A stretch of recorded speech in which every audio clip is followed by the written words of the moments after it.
नवरात्रि के दौरान कन्या पूजन का विशेष महत्व होता है।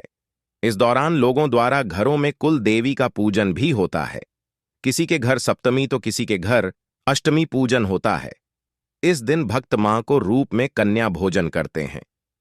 पर क्या आप जानते हैं, इस दौरान कई बातों का ध्यान रखने की विशेष जरूरत होती है।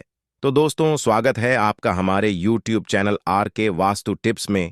कन्या पूजन के दौरान इन बातों का रखें खास ध्यान, सम्मान पूर्वक कराएं। कन्याओं को भोजन, आप जब भी घर पर कन्याओं को भोजन पर बुलाएं तो सीधे भोजन न कराएं। पहले कन्याओं के चरणों को धोएं। इसके बाद कन्याओं को पूर्व दिशा की ओर मुंह करके साफ आसन पर बैठाएं। इसके बाद उन्हें कुमकुम और चावल का टीका लगाएं। सभी को विधि विधान को करने के बाद ही कन्याओं को खीर, पूड़ी, सब्जी और हलवा चने का प्रसाद ग्रहण करने को दें। इस दौरान इस बात का ध्यान रखें, उन्हें जरूरत के अनुसार भोजन करने दें। भोजन खाने के लिए जबरदस्ती न करें। कन्याओं को इन चीजों की भेंट देकर करें। विदा आप कोशिश करें, जब भी कन्याओं को भोजन कराएं तो उन्हें उपहार में अपनी सामर्थ्य के अनुसार उपहार दें। कोशिश करें कि उन्हें लाल चुनरी, मिठाई, बर्तन या सिक्के भेंट किए जाएं। इसके बाद उनके पैर पड्डे डी आना न भूलें। कन्या पूजन में जहां तक संभव हो सके 2 से लेकर 10 वर्ष तक की कन्याओं को शामिल किया जाना चाहिए। इतना ही नहीं, कन्या पूजन में कम से कम 9 देवियां जरूर होनी चाहिए। इन्हें मां का रूप मानने से मां का आशीर्वाद प्राप्त होता है। इन बातों का रखें विशेष ध्यान। घर पर जब भी कन्याओं का पूजन के लिए बुलाएं, उन्हें अपमानित न करें। किसी भी कन्या को डांटें नहीं। पूरी श्रद्धा भाव से उनका पूजन करें। भूल कर भी कन्याओं को बासा भोजन न कराएं। ये बेहद अशुभ माना जाता है। इस बात का ध्यान रखें कि कन्या पूजन के तुरंत बाद सफाई न करें। अगर आप कन्या भोजन नहीं करा पा रहे हैं तो भोजन भेजकर भी दान किया जा सकता है। इस दिन के भोजन में लहसुन और प्याज का भोजन नहीं बनाना चाहिए। कन्याओं को भोजन कराने से पहले उसे झूठा न करें। कन्याओं को प्रसाद देने के बाद ही भोजन ग्रहण करें। कन्या पूजन में कन्याओं के माध्यम से माता तक भक्तों के द्वारा कराया गया भोजन पहुंच जाता है। पुराणों में वर्णन मिलता है कि कन्या पूजन के लिए 3 से 9 वर्ष की कन्याओं को ही आमंत्रित करना चाहिए। इससे अधिक उम्र की कन्याओं का चुनाव नहीं करना चाहिए। कन्या पूजन से माता बहुत प्रसन्न होती हैं। पूजन, हवन, दान से भी अधिक प्रसन्नता माता को कन्या पूजन से मिलती है। 3 साल की कन्या पूजन। कन्या पूजन के लिए शास्त्रों में बताया गया है कि 3 साल की कन्या को भोजन करवाने और पूजन करने से त्रिदेवी, लक्ष्मी, सरस्वती और काली की पूजा का फल मिलता है। इससे तीनों देवियों प्रसन्न होकर आशीर्वाद देती हैं। 4 साल की कन्या पूजन। कन्या पूजन में 4 साल की कन्या का पूजन करने और उन्हें भोजन करवाने से बड़ा ही कल्याण होता है। इनकी पूजा से देवी सुख समृद्धि प्रदान करती हैं। इस उम्र की कन्या को कल्याणी देवी मानते हैं।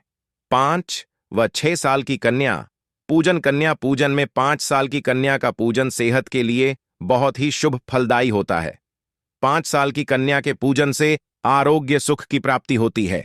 इन्हें देवी रोहिणी के नाम से जाना जाता है, जो देवी पार्वती की बहन हैं। वहीं 6 साल की कन्या के पूजन से ज्ञान और विद्या की प्राप्ति होती है। 6 साल की कन्या को कालिका देवी के रूप में माना जाता है। 7 और 8 साल की कन्या पूजन। कन्या पूजन में 7 साल की कन्या को जो लोग भोजन करवाते हैं और उनकी पूजा करते हैं, वह चंडिका देवी को प्रसन्न करते हैं। इस आयु की कन्या की पूजा करने से धन धान्य में वृद्धि होती है।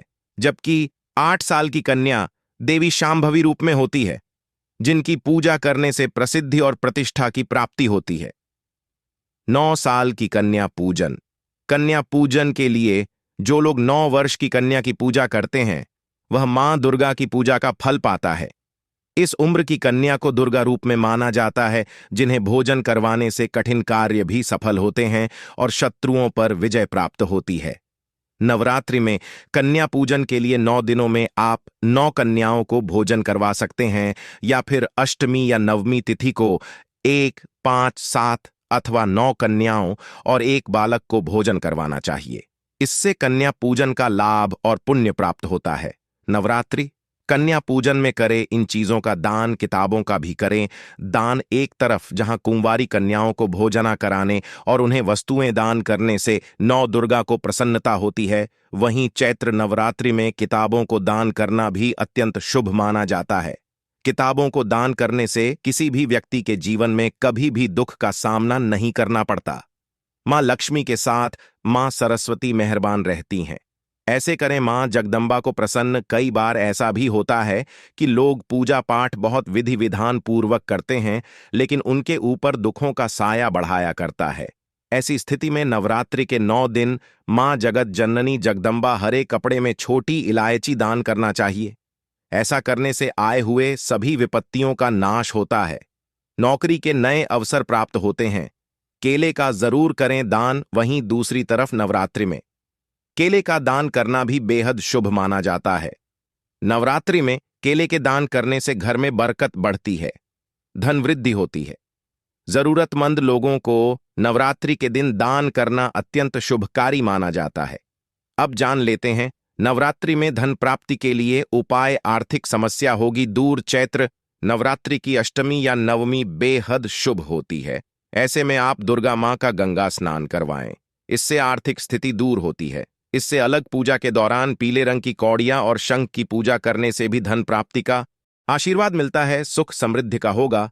वास अष्टमी व नवमी वाले दिन रात में मां दुर्गा की पूजा करने के बाद जल से भरे कलश में 9 पत्ते अशोक के डालें और उसके सामने बैठकर मां दुर्गा के सप्तशती के मंत्रों का 108 बार जाप करें।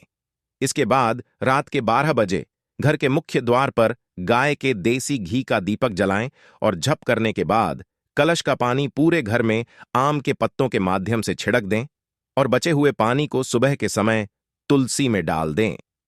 ऐसा करने से सुख समृद्धि का वास होगा।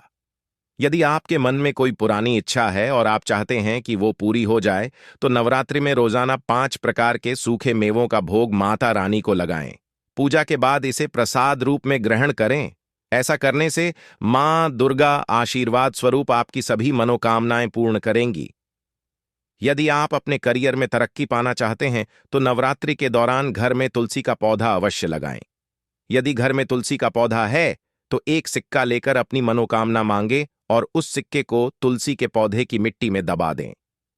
इस ऊपी को करने से करियर में तरक्की के साथ ही उन्नति के नए अवसर भी प्राप्त होंगे। यदि आप घर में होने वाली कलह से परेशान हैं, तो नवरात्रि के 9 दिनों तक रोजाना एक पान के पत्ते पर केसर रखकर दुर्गा माता के 32 नामों का स्मरण करें। ऐसा करने से आपके पारिवारिक संबंधों में मधुरता आएगी और घर में सकारात्मक ऊर्जा प्रवाहित होने लगेगी। यदि आपकी आर्थिक स्थिति कमजोर है और आप उसे मजबूत बनाना चाहते हैं, तो आप नवरात्रि पर इस उपाय को जरूर करें। आर्थिक स्थिति मजबूत करने के लिए चांदी अथवा सोने का बना एक स्वास्तिक या दीपक खरीद लें। उसे माता रानी की समक्ष रखें और नवमी के पूजन के बाद गुलाबी रंग के कपड़े में बांधकर अपने धन रखने वाले स्थान या तिजोरी में रख दें। यह उपाय आर्थिक स्थिति मजबूत बनाने के साथ नौकरी में भी धन लाभ दिलाएगा।